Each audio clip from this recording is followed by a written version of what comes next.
Hello there. It is 1 o'clock. I'm still getting things set up while I'm letting people filter in. All right. All right. Welcome to our second week of the Vintage Machine series, which I'm trying to cram a lot into the this month. And I'm excited that there's so many of you that have really taken in the information and are getting something from it. It's a lot. I've been collecting. Hi, I'm Jean and Carrie. Welcome. I've been collecting resources for almost 15 years now, and of course, the internet's different now than it was 15 years ago. There was not a lot, but I have found so many gold gems of things that are hidden in the internet. That's good information. So to be able to put it to good use for those that want it has been fantastic. So hi, Nancy. If you are joining us for the first time, welcome. If you're coming back for the second time, welcome also. If you're joining me, I would love it if you would let me know where you're from. Where I'm in Georgia. I know a lot of you do locally kind of tune in for this, but I have people from all over the U.S. and Canada, all over the place, which has been great because I've been we haven't really had a chance to travel. So it's been nice to talk to other people about the regions they're in and sewing machines in that area and what's popular. And also, if you did watch either the replay or the live from last week, if there's anything as far as sewing machines, we went through a lot of sewing machines. And if you had a chance to look at the handout, you saw that I tried to put in a good representation of different types of machines. If there was anything that had piqued your curiosity about a machine that maybe had not been on your radar, I would love to know that too. Um, I have, in spite of my experience, a lot of people assume that I have seen like all of the machines, but there's hundreds of thousands of brands and models out there. And as much as I get to touch and see and experience, it's a tiny fraction of what's really out there. So I'm still to the point where this many years in, I'll see a machine either in a post or a video or that comes into our shop and we're like, well, I've never seen that before. And it's really intriguing to dig in. So I would love it if there was anything that you had not considered before that has now kind of piqued your curiosity a little bit. I also want to say thank you from the bottom of my heart for showing up last week, for watching the replay. I received so many kind messages and comments and emails. Like you guys just really lit up my day and my heart. I feel like we've been kind of riding high from this all week just because, like I said, being able to pass on all of this knowledge to people that want it is what I've been dreaming of since we probably started this, because I know there's not a lot of resources. So thank you so much for your response to this free series. I appreciate all of you that have shared it. People have shared it with their quilt guilds, with their friends, with sewing groups. Every single bit of that helps us to get our message further. So I cannot thank you enough. This is really, really humbling for me to be able to do this. Last week, I also wanted to mention that I got a few, I don't think anybody took it the wrong way, but when we talked about the machines to avoid, I want to be very clear that for one, I'm not about shaming at all. I will never be the quilt police for you. I will never shame you for your choice of machine that you like. I will never shame you for anything. I am a very welcoming person. There's not one correct answer for anything. So when we talked about the machines to avoid, if you own any of those machines, if you've inherited any of those machines, the Touch and Sews, the Merits, the Futuras, the Athenas, any of those that I said to avoid, there's really don't have any shame in owning those machines. They are good machines as long as they are working, and they just kind of, the gears reach their end of life and they become a paperweight at some point. My only point was that if you're getting into basically investing in your first machine or adding to your collection, don't put that high on your priority list as far as machines to purchase. They are plenty there. You can go to pretty much any antique store, thrift stores, and you will find a slew of Touch and Sews. But the reason is it's because if it's not a family heirloom, to get them repaired or to repair them is not cheap or easy. So that was my only point, was that if you're looking from an investment standpoint, not the machine that I would go into. And a lot of people have asked about our intentions as far as Sewing Doc Academy on those repairs. It is definitely in our plans to cover replacing gears in those machines, but that has to be really far back. And we're talking like maybe if I were going to be really ambitious, we could maybe get a program together for that in 2023. If I had to guess, you're probably looking at 2024. And that's because the complexities and what makes them so expensive and such a hassle is that you have to disassemble parts of the machine, get the gears back in there, and then it's so many micro adjustments that you really have to have a very clear understanding of timing and what it is and how the machine works. And like I said, I know a lot of car people that have kind of dove into sewing machine repair, and the majority of them have said, I would much rather work on a broken car and try and figure out its issues than work on a sewing machine. So it is in our plans. It's something we want to do, but it will definitely not be an immediate priority for our workshop. So I just want to put that out there. I'm also going to, I had another person email me say, I have this machine, but I don't know if it works. I think I'm going to actually go a step further for any of you that do have a touch and sew or any of those machines. I didn't have time today to prepare to do it today, but I am going to add a supplemental video in our resources that I'm going to show you if you have one of these machines and you're unsure, or if you run across one, what to look for. So I will put up a supplemental video either today or tomorrow, and I'll post the link in the Facebook group and on the Facebook page so you know how to get to it. So I just want to, there's some tricks and things you look for. And in fact, Paul will tell you when a customer comes in with any of those machines on our list that are known for broken gears, the first thing he does is go on there and test and look at gears. So we can at least tell the customer while they're standing in front of us, it's going to be more complex than just cleaning, lubrication, and adjustment. So I will get to that today. Today, we're going to talk about features and accessories, kind of following up what we talked about last week. Things to consider that you may not think about that do impact bringing new machines into your home. I am trying to keep today's lecture a little bit shorter. I know last week I was like, 20, 30 minutes, and an hour flew right by because when we get people want to talk about sewing machines, I have a hard time stopping talking about sewing machines. So this week has to be a little shorter. I do have some time constraints, but it is. Next week is also, I'm going to give you a warning. Next week to me is pure gold. It's something I wish I'd had when I first started collecting vintage machines. We're going to talk about, I'll get into more details on that, but next week is going to be a big one. We're going to talk about things to do before you purchase as far as the actual machine. We're going to talk about all the red flags, missing parts, the electrical, all kinds of things. And there's going to be a comprehensive checklist. I'm going to give you a little spreadsheet. It's like an anatomy of a sewing machine, so that when you go to look at the machine, you can actually think about what parts might be missing that you didn't notice. And we're going to talk about value, all kinds. So next week, we're probably looking at another hour. So, all right. So I'm going to go ahead and share my screen here. And we're going to talk about accessories and things. All right. So these are some things that I think that also get lost as far as what you might need if you're purchasing a machine, especially for use, because a lot of people do different things. I am purely a quilter. I can piece quilts all day long. I can do very complex quilts. I can do simple quilts. I can machine quilt them. I can do hand quilting. But if you put me in front of a garment, I'm done. There's no option.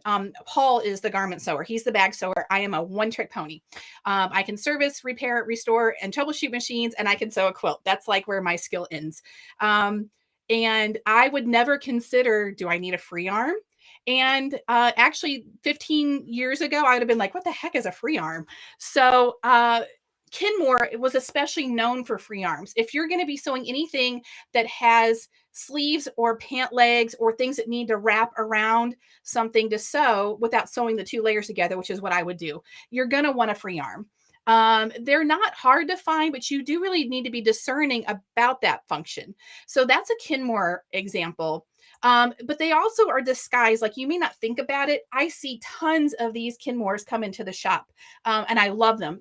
Like I've mentioned before, Kenmore is one of our favorites because they're reliable. There are low-end ones and high-end ones. Some of them have metal gears, some of them have plastic gears, but rarely do we see a Kenmore come in that's a lost cause. We're talking probably one in a couple hundred, if I had to guess. And what you see there, it actually has the best of both worlds. It's a free arm, but it also has an accessory tray that slides onto it to make it a full bed. And that's my other point, is that now since I don't do garment, if you've ever tried to sew a quilt, like when you get to the point where you're putting your rows together or putting borders on, and you only have that little free arm part, you don't have the full bed, it's kind of a pain. And especially since I'm working on a 1/4 inch seam, I'm very particular about marking that 1/4 inch seam on the bed of the machine with a tape so that I have a thing to follow. On that free arm, you just have like that little narrow space to work on. So when you're purchasing, if you need both, look for something that has both. So you're going to see this is a Sewmaster, which is, I think, a Japanese made machine. And you can see it also has a bed that slides on and off. Now, if you're just doing garment and you buy a machine that you can discount a little bit because it's missing the bed, then that's a benefit. But if you think there's any need, you just want to make sure you get the right components. You will also find machines like the Elna. I do mention the Elna because it is also a free arm, which makes it highly valuable. And it's a great machine. There were also cabinets that were made that sit in there. Sometimes it's like a little wooden, like a leaf almost. It goes in. It sits right around that arm so that it works perfectly as a flatbed as well. Then you can just remove the little leaf out of it, and then you've got your free arm. So it's very versatile. And then we have the same thing here with the Singer. I actually probably have never, I love that cabinet. If you pay attention to it, it actually has an arm that folds out that becomes like an ironing board. I think it's not padded, but it has the shape on it so that you could actually probably put a towel or something down and it keeps the shape of an ironing board so that you could press it. But it has that little wooden arm on it that flips up so or flips down depending on if you need the free arm or not. I think that's a genius design. Now, I've never seen one of those in person as far as the cabinets go, but I think that's wonderful. All right, so once you decide free arm or no free arm or both, we're going to talk about straight stitch machines, zigzag machines, and all the others. So most of you know, if you're looking at the cast iron Singer sewing machines, you're not going to have a built-in zigzag stitch. They are straight stitch only. And one of your biggest indicators is if you look at what dials and knobs are available on the machine, what you see here is only the stitch length. And in fact, I want to say this is probably either a 66 or a 99. It's hard to tell from the picture. Probably 66.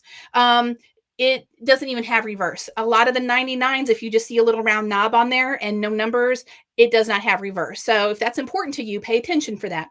But also, you only have stitch length here, so you know there's no built-in zigzag. If we're looking at the 400 and 500 series, this is one of the things that makes this machine so versatile and still in high demand because it has all of these stitches built in. So if I zoom in a little bit on this picture, you can see the dials. What you see up there on the top center is your stitch selector. So you can switch between zigzag or, like a, I don't know the names of the stitches, but like, there's different types of zigzags. There's um, I don't even know what they're called, like the lightning strikes and all those things. You can switch back and forth right there in the machine. The lever to the right of that slides is the stitch width. And then down there to the right, you're going to see the stitch length. And to reverse, you go up and back down. But you got to be really careful in the 400 and 500 series. I'll talk about that in a minute. On Kenmore, it's going to be the same thing. If you look closely, you're going to see that up here on the top, they actually show you on display what stitches are included in that machine. And that little round dial to the top is going to be an indicator. You can switch back and forth between normal stitches and stretch stitches. And that's what that little lever on the top that's pointing to the white, you can switch it over to the red back and forth depending on the type of stitch you need. So you just want to make sure that if you need specific stitches, you can see them in the machine. So going back to the 400 and 500 series, it is important to note that there are machines that are capable of these stitches, but it may not be fully built in. So this is, I believe, it's either 403 or 401 off the top of my head. I'm not sure. Up at the top, you're going to see a lever that goes up and down, which is your needle position. And then to the right of that, you are going to see the slide that indicates the width of the stitch. Now, the problem, though, is this does not have a built-in zigzag. You have to have the cams for it. And if you look really closely, you're going to see there's a little door up here. Now, on some of the 500 and 400 series, with those complex knobs, they're built in. It's because you don't see the complex knobs, that you're going to have to put a cam in there. You can still use other cams on the other machines that have the built-in stitches, but they usually just change the nature of it. So you can actually do like a woven design with the same stitches. So that's something you really need to watch for. I mentioned that because when you go to buy these machines, if these stitches are important to you and they're not built in, you got to find the cams. Now, a lot of times you will find the machine being sold with the cams, but I can tell you more often than not, the machines get passed on to a family member, and then they end up with this box of plastic cams, and they're like, I don't even know what this is. They don't even know what goes to the sewing machine. So the sewing machine gets passed on, the cams get tossed, and then you're going to have to go on the aftermarket and find the cams. This is an example here. This is what Kenmore, this is a Kenmore with cams. And what makes it even more frustrating is that there's usually a family of machines that share the same cams. But when you look at Kenmore, there's several different types. It was a lot easier to keep up with in the day when it was relevant and they educated you on this. There are several sites that I have found. I'm trying to collect some websites to post that will tell you exactly what set of cams you need. If you go on eBay and you're searching for Kenmore cams, even when you search by the actual model number, and you know there's thousands of Kenmore numbers and they're all complicated numbers, you might find someone who doesn't really know what they're talking about and will just say they are XYZ cams because that's what they found online. So you have to be very discerning when you're buying cams for a machine. So about specialty functions is kind of an extension of that. What I want to mention is even if you bought a Singer straight stitch machine, this doesn't exactly mean that you can't do zigzag stitches on the machine. What you see here are a couple of zigzag feet made for those machines. Are they bulky? Yes. Are they clunky and loud? Yes. Do they work? Yes. That being said, I have a lot of purists that really just like the simplicity of those machines that don't mind sticking this foot on there and making it zigzag. And I'll show you a few examples here in a minute of stitches that have been made with this. The modern day components are actually still designed off of this concept. It's just a lot of times it's either built into the machine or the foot's a little less complicated. So that's buttonholers or zigzags, I'm sorry. And that's an example down there of how you often see them. So you'll find a box that's got the foot in it. And sometimes there's a specialty foot that kind of looks like it might be like a ruffler there. And so we have the same thing with buttonhole functions. Actually, this is still a zigzag. And here's an example here of, I'm not even sure what brand that foot is. It looks like it's a Singer machine, but you can see if you look at those stitches, I don't know that you could put that next to a decent computerized machine and that you could tell which one did which, honestly. That's been my experience. I've never used the feet practically like in function other than to test them and to add it in curiosity. But from everything I see from my customers that do use these feet, you really can't tell a difference. So then we have the buttonhole function. And I do know that when the buttonhole feet came along, women everywhere went fanatical for this because it was so much easier when they were making clothing to make buttonholes. So there's a Kenmore example. The Singer example, the case usually came in either pink or like a mauve color or like a mint green. And they are all for specific families of machines. So you have to, again, be very discerning about what foot you're buying for what machine. You've got, slant needles and low shanks and high shanks. Most of the time they will tell you on the packaging what it is. So, nowadays we're kind of used to our machines being made with built-in buttonhole functions. This is still built on the same concept. It's just in the foot instead of in your computer. And then here's another example of one on a machine doing a buttonhole. I have only done one buttonhole in my entire life, and it was on my Janome because I was curious.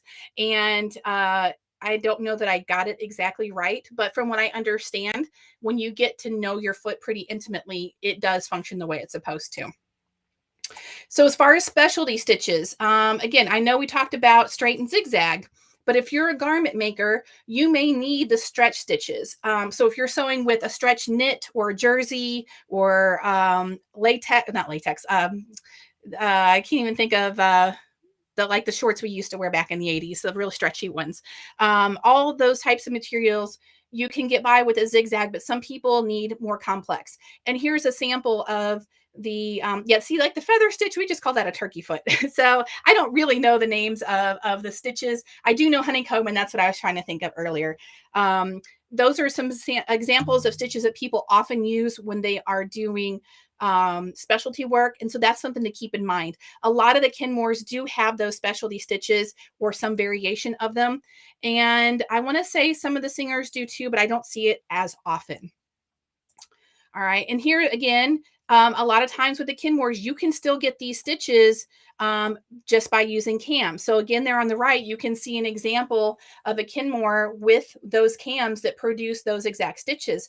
And again, I'm willing to bet that if you put those stitches up next to a computerized version, I don't know that you really could tell which machine did what. I may be wrong, but I think I would feel pretty comfortable in making that claim. It's just a lot more work to make it happen with all the cams and everything. I am going to pause for just a second. I actually want to show you something that I ran across here. Let me see if I can make my screen work. I just thought somebody would be interested in this too. So I have found this. We get tons of donations, and I'm so grateful for them because we pass on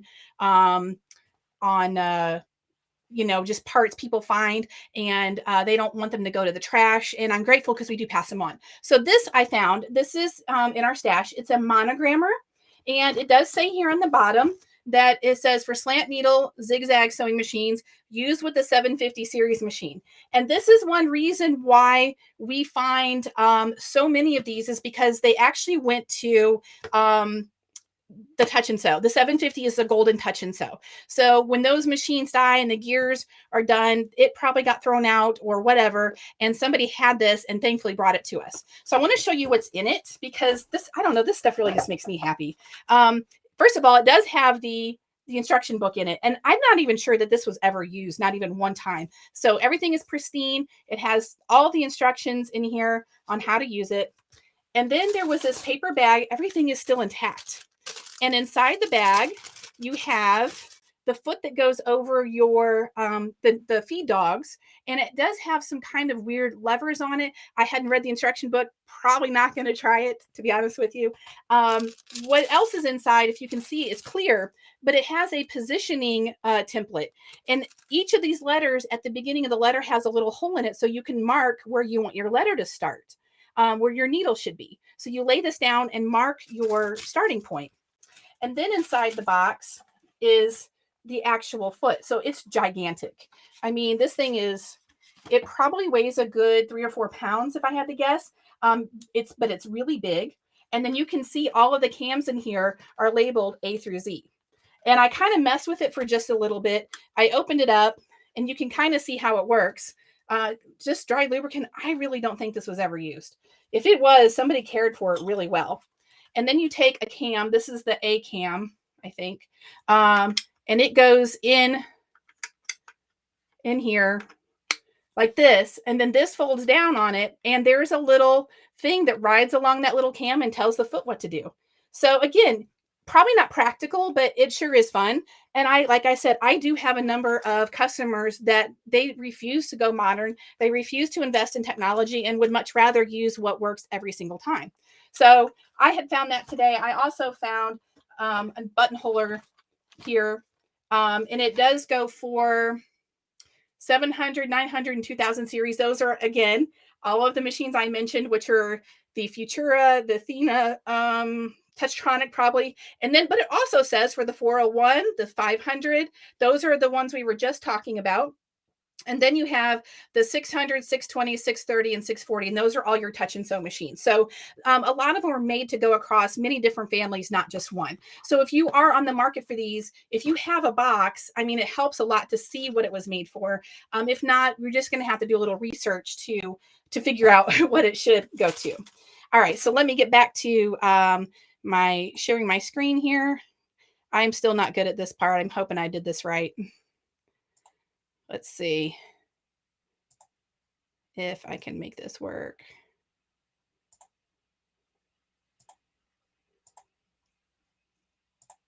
It's not giving me the window. All right, hold on, stand by.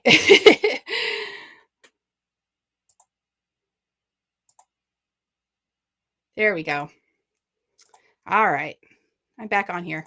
Okay, so we're back into space and weight issues, which again is something it's easy to be short sighted on.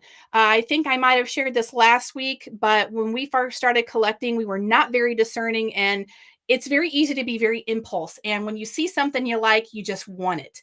You don't take into consideration when you live in a 3-story house that your stuff is stored on the 3rd story, that someone is going to have to transport these things around. But more importantly is your use of the machine. So this is one reason that your featherweight and your 301 are so popular. It's because they're portable. They were the first portable electric machines that let you leave the house, but more importantly, you could pull it out, do some quick sewing, and put it away. The featherweight weighs 11 pounds by itself, no case or anything. So all of us can lift that. The 301 has a handy little handle on it. I think it's closer to 16, if I remember correctly. When you add in a case, of course, you add a few pounds, but still very, very portable. I know I got to mention the on the Lotus last week. Let's see. Singer made one called the Genie, I think, but that's also got plastic gears in it. That's a little worrisome. And then Kenmore made a nice little tiny, the cutest little thing that also has a portable machine. So the brand started catching on. When you get into your standard Singer 66 and 99 machines, then you're probably around 25 to 35 pounds. And also, again, depends on how it's stored. A lot of times they're in bentwood cases that are going to add a couple pounds because they're solid wood. If it's the machine by itself, you're probably closer to the 25, 26 pounds. When you get into the Lady Kenmore, which is a phenomenal machine and stunning to look at, you're probably between, if I had to guess, 35 and 47-ish pounds, depending on what it's in. I have built my entire upper body on hauling machines. I carry treadles by myself when I have to. I carry machines, but the most of us don't want to do that. So keep in mind, if you're having to do what I did for many years, if you have to sew at the kitchen table and you have to move your machine around for dinner, keep in mind that you do not need to injure yourself moving this machine. So that's just one thing to consider. If you can set it up somewhere and leave it, just make sure you have a plan. Then we also have cabinets. And our experience in doing consignment on cabinets has been very back and forth. We have people that are like, I must have a cabinet. I like having the original. I like the setup that it was in. But other people are like, I'm not taking the cabinet. I'll pay you the same price, but I'm paying you to keep the cabinet because I don't have room and I don't want it. So I've seen passion on both sides of the argument. What I do like about the cabinet is that, especially the one on the right there, you do sometimes find them with the stool that comes with it. You can fold everything up and then it becomes another table for you to put all your junk on if it's like my surfaces in my house. For many years, we had sewing machine cabinets as end tables in our living room because we ran out of room in our collecting phase. So consider your space. If it's more convenient to have a cabinet set up where you can just flip everything open and have a workspace, that might actually work better for you in a smaller space. As far as cabinets, I do want to show you some other options. This is considered the Art Deco cabinet that you typically see with the Singer 201s. And they are beautiful cabinets. They were mainly from the 30s, which is why they're called Art Deco. If you look at the design of the cabinet, is very 20s and 30s feeling. All of those are drawers down there on the side, but they are huge parlor type cabinets and they're heavy. And then I have the FOF 130, which we talked about last week. And it's a very unique cabinet setup. I'm not exactly sure what year they produced these cabinets, but what I like about it is you can see it's got a really nice design to it. It's got the door pulls down the side match the back. So when you push your bench in, your chair, it just looks like a nice piece of furniture. So you can really go down a rabbit hole of cabinets just on cabinets alone. So we actually have one of these in our storage unit. We're putting together a very large sale of reducing our inventory. And there is one of these in there if anybody's going to be in Georgia in the next few months. All right. So in addition to the cabinets, you need to think about a base. Most sewing machines can be sat on the table without any type of base to it. There are a few, and I want to say it's either the 15 or the 201 and maybe a 99. Off the top of my head, I can't remember, but there is a handful of Singer machines that you cannot just set on the table and run. And that's because there is a component that drips down past the feet that would actually gouge up your table, and it would cause all kinds of issues running the machine. And it would have to be in a base. And this is an example. There are several people out there on Etsy that build bases fairly inexpensive that are very, very universal. This, what you see on the right, if you go to treadleon.net, which is a wonderful resource for treadle machines. Unfortunately, Cindy, the lady that ran Treadle On, passed away last year, but the resources are still there. They actually have a simple plan, takes very little wood to do this, but you can build a base for your sewing machine very easily. So there's a resource for that. And I also want to talk about carrying cases. This is a Singer carrying case. There, you're going to see a lot of plastic. Kenmore, this is a very typical Kenmore setup. The base is plastic, the cover is plastic. Kenmore usually holds up pretty well unless it's been banged around or mistreated. Singer, on the other hand, I have noticed there's a lot of issues with the latches just from time and wear that that you just have to be mindful when you go to pick them up. Please make sure everything's good, no rust, no broken plastic, nothing that's going to cause you to drop the machine. And I don't know. I feel like if I were going to invest in a Kenmore, I would probably look into, once it starts to get to end of life on that setup, I'm going to put it in a wooden base, because these plastic ones just they get really brittle. Then we have Singer, who did a really good job as well. Singer's known for their wood cases. When you get into the straight stitch models, I believe this is a case for a 99, very common. It is solid wood. And then everybody does know the beautiful bentwood cases. I'll give you a tip on, if you have a bentwood case and you don't have the key, you can see there's a key hanging on that one. We just missed Christmas time, but I've noticed the stores have canned ham all year round. And the key that this is so funny, but the key that you use to slide into the canned ham to roll it back is pretty much the same concept as the key that goes to the bentwood case. So if you need a replacement key, that's one place to look. And honestly, any type of small flathead screwdriver, just a little tiny one, will work exactly the same way. It's really just a flat tip that you put in there and you turn it and it's going to unlatch. So if you see one of these and somebody's selling one and they're telling you they don't know what's in it because they don't have the key to open it, now you know that there's a trick to getting in there. Those bases are really sturdy in that as well. And then I want to talk about the Japanese produced machines and their bases and covers. The downside to almost every single reproduction machine I've seen, and this is a white machine, but it is a Japanese produced white machine. If you look at that casing, like both the base and the cover, that's actually pressed wood, like particle. It's not wood. Almost every machine I have collected myself that has that type of base in it, it's got serious signs of like just deterioration. If it's been stored in a basement, I can almost guarantee you it's going to mildew and rot and just fall apart.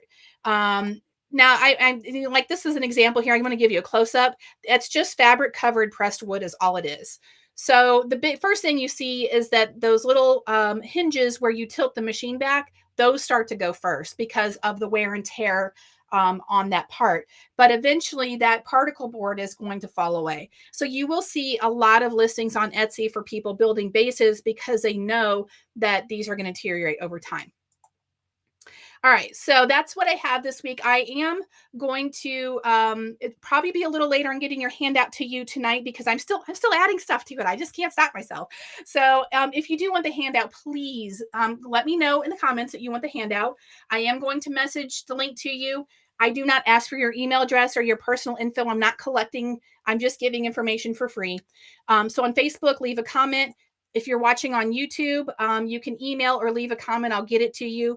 When I message you back, I don't think anybody had any issues last week. If you didn't see the message back, please let me know. And you can also email me, info@sewingdocacademy.com, and I will get it to you. I'm happy to answer any questions for you about today's material, last week's material, anything in general. As a reminder, next week is part 3. It's going to be a big one. I'm telling you, I would say at least an hour next week.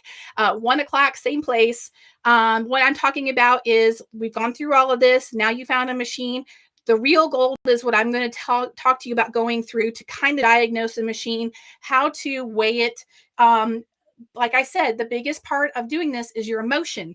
I'm a collector. It's very hard for me to say no to a machine. I actually have one or two people in the vintage machine workshop right now that are in the same place I was, of like, I have to have all of them. And then you realize time and money really, and space are really at a premium. So we're going to go through removing the emotional part and making a sound decision. What to look for when you get to test drive a machine. Red flags. Like I said, I'm going to give you an anatomy sheet so you know what parts to look for. Does it need to be serviced, or what do I need to do afterward? And there will be a lot more handout next week for that. I'm also going to post, so I'm going to give you the handout tonight. And then I'm also going to add a few more things this week. There's going to be a few checklists that I haven't got made yet. I did expand on last week's, and like I said, there's a lot of links in this one. I'm giving you a link resource on how to identify sewing machines. So when you're looking at Craigslist, well, don't look at Craigslist really, but Facebook Marketplace, the Goodwill shop, not everybody's real clear about what model of machine it is. There's a lot of links in there that are going to teach you how to take it upon yourself to identify those machines just from pictures. And one of them is actually a really nice comprehensive website out of the UK, I think, that has a nice picture image of just about every single machine you can think of. So that's in this week's handout.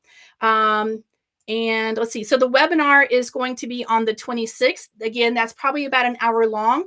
I do urge you, even if you're not ready to jump into our machine workshop, please, just attend and see what's going on. You'll see inside the classroom, you're going to see the video library. We will do a free lesson on cleaning the exterior of your machine, so you'll leave with some value. And enrollment is going to open for a short time that Wednesday. So we do a lot of bonuses for signing up. We are giving the motor service and rewiring workshop for free. That's about a $200 value. That's going to be one of our bonuses for signing up. So that's a busy, compacted schedule we've got. And I'm not really sure yet. I'm still trying to decide what we're looking at for next month. And I just got so many topics I want to cover. So if there's something you would really like to hear about, I would definitely put that on our list. I did not cover treadles or hand cranks in this one. We are definitely going to include a series that's a whole standalone series. Treadles and hand cranks are kind of like their own family. So we are going to do that as a separate event. So I do have things on that coming as well. All right. Well, I am going to get the handout finished up today. It'll probably be this evening that I get them sent out. But if you'll let me know that you want one, I'll get one to you. And if you missed last week's, go back. The replay is going to live forever on Facebook and YouTube, whatever your preference is. I will ask, if you're not already in our Everything Sewing Machine group, it's a free public group with part of Sewing Doc. Just go onto the page, our page, you'll see the groups. There is a vintage machine group and a featherweight group. I will warn you, those are for our paid students only. So if you apply and are not part of those workshops, you will get declined for that. But the Everything Sewing Machine group is open for everyone. All right. So thank you all again for joining me. I kept it to 40 minutes today. That's an improvement. I will see you next week for our next series. Have a good week.